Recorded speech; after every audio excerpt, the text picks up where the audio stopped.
Bonjour à tous, ici Pierre Verret, analyste technique pour Active Trade. Je suis bien évidemment très content de vous retrouver pour le dernier briefing de la semaine. Nous sommes aujourd'hui le vendredi 21 décembre 2018. Alors nous faisons face à une traditionnelle chute des volumes à l'approche justement de la période traditionnelle des vacances de Noël, des fêtes de fin d'année. Cela dit, il y a pas mal d'actualités justement qui dominent un petit peu la journée. Nous allons parler bien évidemment des actions japonaises, européennes et américaines qui pour l'instant prolongent les déclins qu'on a pu observer hier. Un possible shutdown aussi aux États-Unis, savoir un petit peu comment tout se profile à ce niveau-là. Nous parlerons aussi de la Chine avec le gouvernement et certains décideurs chinois qui font ce qu'ils peuvent, en tout cas qui ont annoncé une salve de nouvelles mesures pour contrer le ralentissement de l'économie. Et puis enfin un dernier mot, probablement le dernier de l'année autour du Brexit qui devient de plus en plus incertain. Nous allons décrypter tout ça ensemble comme à l'accoutumée. À tout de suite.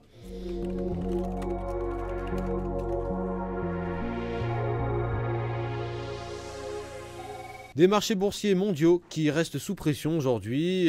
Cette nuit, l'indice MSCI Asia Pacifique a reculé de 0,7%, tandis que l'indice Nikkei 225 au Japon a clôturé en baisse de 1,3%, ce qui porte pour l'instant en tout cas le recul hebdomadaire à 6,5%, le plus important enregistré depuis le mois de février. En Europe, situation un petit peu, enfin pas vraiment différente j'allais dire, puisque l'indice Stoxx 600 était en baisse de 0,8% à l'open. Les futurs sur SP500 indiquent pour l'instant en tout cas une ouverture prolongeant la baisse d'hier. Le rendement du trésor à 10 ans s'établit à 2,794% et l'or, le fameux métal jaune qui échoue à s'affranchir de la zone des 1263 $ l'once. Aux États-Unis, l'espoir qu'un projet de loi du Sénat permettrait de repousser au mois de février l'impasse sur le financement de la frontière du président Donald Trump a été porté à néant lorsque la Chambre des Républicains a ajouté 5 milliards de dollars au projet avant de le renvoyer au Sénat. Alors, les sénateurs des deux côtés déclarent que la législation modifiée telle qu'elle est ne sera pas adoptée par la Chambre, alors qu'il ne reste pour l'instant que quelques heures avant la fermeture partielle du gouvernement, le fameux shutdown qui est sur toutes les bouches